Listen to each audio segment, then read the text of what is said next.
Fit on ground اگر امریکہ یہاں پہ آتا ہے تو کتنا مشکل ہوگا اگر ہم کمپیئر کریں افغانستان سے یا عراق کی صورتحال سے؟ دیکھیں امریکہ کی جو اسٹریٹجی ہے نا وہ اب چینج نظر آتی ہے. وہ اب فٹ آن گراؤنڈ رکھنے کے اوپر یقین نہیں کرتا. وہ نارملی ان کی کوشش یہ ہوتی ہے کہ ریجیم چینج ہو جائے اور وہاں پہ وہیں کے لوکل لوگ ہوں لیکن حکومت ان کی مرضی کی ہو. اب اگر دیکھا جائے تو ان ادر ورڈ جو گلف اسٹیٹس ہیں تو اس میں بھی جو حکومتیں ہیں وہ امریکن حکومت کے ساتھ ہیں وہ لائن اپ ہے اور جیسا امریکہ کہتا ہے یا ان کے مفادات کو بہرحال اس کا تحفظ کرتی ہے. ٹھیک ہے نا. تو یہ امریکہ کی پالیسی یہ ہے. تو یہ کہنا کہ جی وہ فٹ آن گراؤنڈ ہوگا, میرا نہیں خیال کہ فٹ آن گراؤنڈ ہوگا. ہاں وہ یہ کر سکتے ہیں کہ وہاں کے غدار خریدیں یا دوسرے جو عراق کے پاس کرد وغیرہ کے حوالے سے کہا جاتا ہے. ظاہر اسی طرح کی ایتھنیسٹی کو وہ لوگ استعمال کرتے ہیں یا ریلیجن کو استعمال کرتے ہیں, فرقہ بندی کو استعمال کرتے ہیں تاکہ یہ آپس میں ہی ایک دوسرے سے لڑ کے جو وہ ہمیں فائدہ پہنچاتے رہیں. یہی ان کی جو ہے وہ کوشش ہے.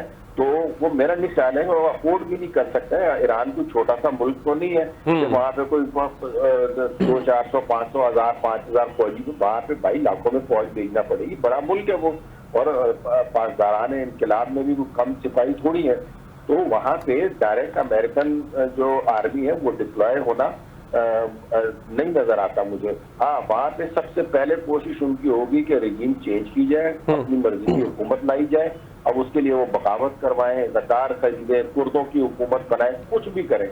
ٹارگٹ ان کا یہ ہے کہ وہاں پہ جو ہے وہ امریکہ کی جو ہے نا سپورٹ حکومت ہو تاکہ وہاں کی جو آئل کی ریسورسز ہیں اس کے اوپر امریکہ اپنا کنٹرول حاصل کرے, جیسا کہ اس نے وینزویلا کے اوپر حاصل کیا. وینزویلا پہ امریکہ نے قبضہ تو نہیں کیا ہے, وہاں پہ حکومت بھی ان کی ہے, سب کچھ ان کا ہے, لیکن کیا ہے کہ وہ اب جیسے امریکہ بول رہے ہیں وہاں پہ جو حکمران ہے وہ اس کی بات مان رہے ہیں. اور امریکہ کا صرف اور صرف ایک مقصد ہے, اس چیز کو آپ سمجھیں کہ مقصد صرف ایک ہے. امریکہ یہ چاہ رہا ہے کہ جو انٹرنیشنل ٹریڈ ہے, جو انٹرنیشنل تجارت ہے وہ ڈالر میں ہی رہے.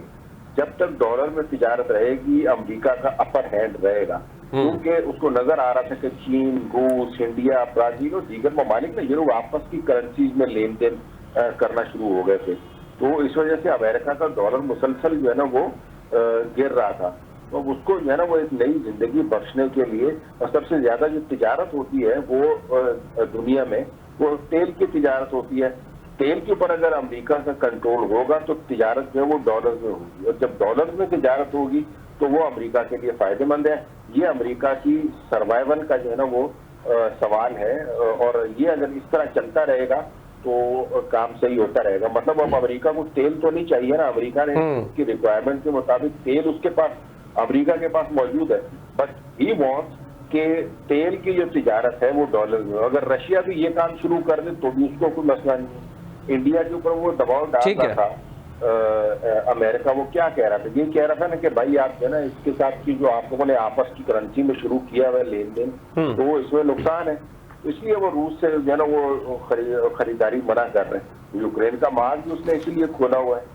تو یہ بیسیکلی امریکہ کی اپنی سروائیول کی جو ہے نا وہ اسٹریٹجی ہے, اور یہ ایران میں اس کے لانگ ٹرم جو ہے نا وہ اس کے امپیکٹس ہیں. یہ کوئی شارٹ ٹرم نہیں ہے, ایسا نہیں ہے کہ یہ ہفتے مہینے میں یہ چیز ختم ہو جائے گی. تو اب دیکھتے ہیں کیا کس طرح حالات جاتے ہیں. اب اللہ تعالیٰ ہمارے مسلمان حکمرانوں کو بھی ہدایت دے.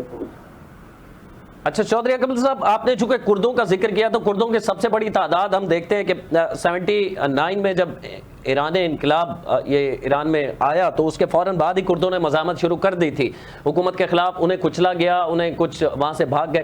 زیادہ تعداد ان کی ترکی کے اندر موجود ہے, 1.5 کروڑ تقریباً لگ بھگ بتائی جاتی ہے. اس کے علاوہ ایران میں تقریباً 50 سے 60 لاکھ ہیں. اسی طرح عراق کے اندر 30 سے 40 لاکھ ہیں. شام میں بھی ہیں, آرمینیا میں بھی کرد موجود ہیں.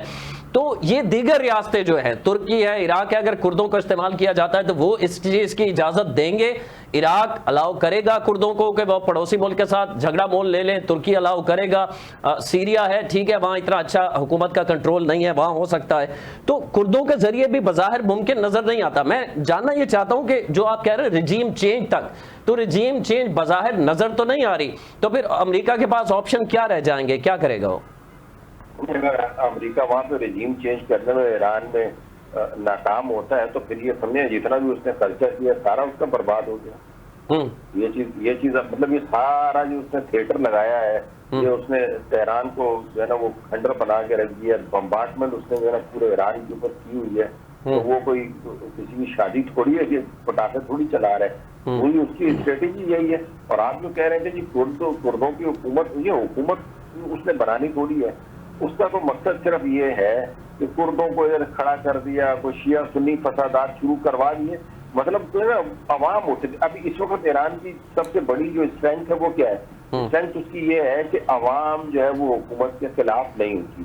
تو امریکہ کی کوشش ہی یہی ہے کہ عوام کسی طرح جو ہے نا وہ کرنٹ جو سچویشن ہے اس کے خلاف کھڑی ہو جائے، اور ہمارے پسند کا کوئی بندہ، یعنی جہاں پہ ان کی عوام اور جو امریکہ کی پسند کا بندہ ہو، چاہے وہ کرد ہو چاہے وہ کوئی بھی ہو، تو کوشش ان کی یہ ہے کہ وہاں پہ ان کے مقصد کی حکومت آ جائے۔ یہ سارا ٹوٹل جو ہے نا یہ ساری کہانی یا یہ سارا تھیٹر جو کھولا ہے اس نے امریکہ نے، اس کا مقصد ہی ایران میں ریجیم چینج ہے۔ فٹ آن گراؤنڈ امریکہ کا مقصد ہی نہیں ہے، نہ وہ اس کو افورڈ کر سکتا ہے۔ اب اس کے لیے ان کے پاس ملٹیپل آپشنز ہیں، ضروری نہیں ہے کہ جو ہے نا وہ کردوں کو ہی نہیں بنتی ہے وہاں پہ، وہ مطلب دیکھیں نا عوام بھی تو کسی جگہ پہ بمبارڈمنٹ ہو رہی ہے یا جنگ لگی ہوئی ہے تو عوام کے اندر بے چینی تو پھیلتی ہے نا، ایک غیر محفوظ ہونے کا احساس تو پھیلتا ہے۔ انسان ہے سارے، وہاں پہ کھانے پینے کی چیزوں کی رسائی ہونا، پھر جیسے مطلب پرابلم تو پیدا ہوتے ہیں، تو الٹیمیٹلی پھر عوام کیا کرے گی؟ عوام بھی تو یہی کہے گی کہ بھائی یہ روز کی جنگ سے جان چھڑاؤ، تو تنگ آتی ہے۔ تو یہ اب یہ سارا سائیکولوجیکل امپیکٹ اس کا جو ہے نا وہ بھی دیکھنا پڑے گا۔ تو یہ آنے والا وقت جو ہے نا وہ بتائے گا۔ ایران نے اگر سروائیو کرنا ہے اس کو جنگ کا دائرہ بڑھا کے رکھنا پڑے گا، اس میں اگر بیک بیہائنڈ سین رشیا اور چائنا اس کی مدد کرتا ہے پاسداران انقلاب کی، یا اس کو کچھ سپورٹ کی، اور فضائر ابھی تک نظر نہیں آ رہی کہ اس کو مل رہی ہوگی کوئی، سوائے اس کے کہ اس نے اپنائے اربز کو کلوز کیا ہے، لیکن میرے خیال میں وہ بھی زیادہ عرصے تک جو ہے نا وہ نہیں قابل رہ سکے گا اگر ان کو انٹرنلی جو ہے نا یہ دوسرے ملکوں کی سپورٹ حاصل نہ ہو۔ تو اب یہ ڈیپینڈ کرتا ہے کہ وہ کس حد تک اور کتنا جو ہے نا وہ اس معاملے کو ریزسٹ کرتے ہیں۔ ایران کی جو عوام ہے کب تک جو ہے وہ موجودہ حکومت کے ساتھ کھڑی رہتی ہے۔ اگر تو وہ موجودہ حکومت اور پاسداران انقلاب کے ساتھ جو ہے وہ ایران کی حکومت کھڑی رہتی ہے، اور جتنے لمبے عرصے تک کھڑی رہتی ہے، وہ امریکہ کی ہار ہے۔